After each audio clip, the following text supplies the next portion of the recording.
मैं SC. Mishra from Mahatma Gandhi शिक्षण संस्थान Darbhanga. Good morning all of you. वर्ग दशम, विषय हिंदी, व्याकरण, पाठ पद परिचय, भाग 1, शब्द और पद।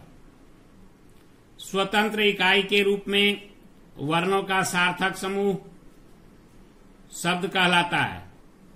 कोश में छपे शब्दों को शब्द कहते हैं, किंतु जब वही शब्द वाक्य में प्रयोग किए जाते हैं तो स्वतंत्र नहीं रहते, लिंग, वचन आदि के अनुरूप कारकीय विभक्तियों से युक्त शब्द पद बन जाते हैं। सामान्यतया यूं कहें कि जब शब्द का प्रयोग वाक्य में किया जाता है तो वह शब्द पद कहलाता है। कारकीय चिन्ह, विभक्ति या प्रसर्ग।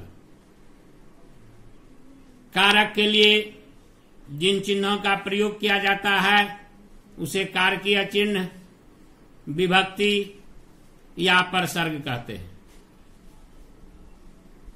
वाक्य के अन्य पदों से जुड़ जाते हैं। लड़का, जैसे लड़का एक शब्द है, किंतु जब हम कहते हैं लड़का क्रिकेट खेलता है, लड़के क्रिकेट खेलते हैं, लड़कों ने क्रिकेट खेला, लड़कों खेलो, तो इन वाक्यों में प्रयुक्त लड़का, लड़के, लड़कों, लड़कों शब्द पद बन गए हैं। ये वाक्य में प्रयुक्त होकर व्याकरणिक रूप में कर्ता का काम कर रहे हैं। तो वाक्य में जब भी शब्द प्रयुक्त होगा वह पद होगा, और व्याकरण के दृष्टि से वाक्य में उस शब्द का जो स्थान हो, चाहे वह संज्ञा, सर्वनाम, विशेषण, क्रिया, क्रिया विशेषण, समुच्चय बोधक, संबंध बोधक या विस्मयादि बोधक, यह उसका परिचय व्याकरणिक परिचय कहलाता है। परिवर्तन के आधार पर, परिवर्तन का अर्थ बदलाव, परिवर्तन के आधार पर शब्द दो प्रकार के होते हैं, विकारी और अविकारी। विकारी शब्द वह हुआ जिसमें लिंग, वचन, कारक आदि के कारण शब्दों का रूप, स्वरूप बदलते रहता है, उसे विकारी कहते हैं। और जिसमें कोई बदलाव नहीं आता उसे अविकारी कहते हैं। जैसे समुच्चय बोधक, संबंध बोधक, विस्मयादि बोधक, क्रिया विशेषण, निपात, अव्यय इत्यादि। हम लोग सबसे पहले विकारी शब्द पर ध्यान देंगे। विकारी शब्द 4 हैं: संज्ञा, सर्वनाम, विशेषण और क्रिया। इसमें सबसे पहले हम लोग संज्ञा पर विचार करेंगे।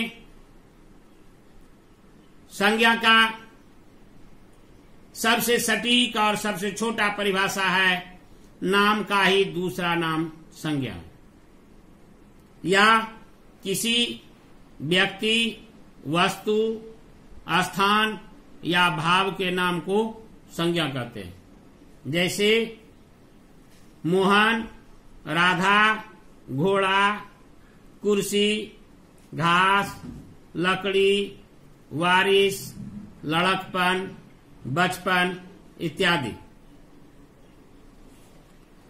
संज्ञा के प्रमुख 3 भेद हैं: व्यक्तिवाचक संज्ञा, जातिवाचक संज्ञा और भाववाचक संज्ञा। द्रव्यवाचक संज्ञा और समूहवाचक संज्ञा का लोप हो चुका है, जो कि मुख्यतः अब जातिवाचक संज्ञा में समा गया। तो व्यक्तिवाचक संज्ञा, यहां व्यक्ति से तात्पर्य मनुष्य नहीं बल्कि विशेष है।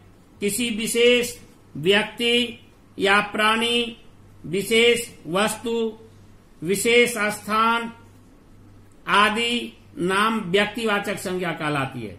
जैसे भारत, दिल्ली, दरभंगा, सुरेश, मोहन इत्यादि। जातिवाचक संज्ञा, जिस संज्ञा शब्द से किसी एक विशेष व्यक्ति या स्थान का बोध न हो वरन उसकी समस्त जाति या संप्रदाय का बोध हो, उसे हम जातिवाचक संज्ञा कहते हैं। जैसे पुस्तक, शहर, गांव इत्यादि। समूह का बोध कराने वाली तथा धातु एवं द्रव्य का बोध कराने वाली संज्ञाएं भी इसी के अंतर्गत आती हैं। जैसे सोना, सेना, कक्षा, भीड़, चांदी इत्यादि। भाववाचक संज्ञाएं, किसी गुण, दशा, भाव, अवस्था अथवा स्वभाव का बोध कराने वाले शब्द भाववाचक संज्ञा कहलाते हैं। जैसे अच्छाई, ऊंचाई, गरीबी, बचपन, बुढ़ापा, स्वार्थ, स्वतंत्रता इत्यादि। धन्यवाद।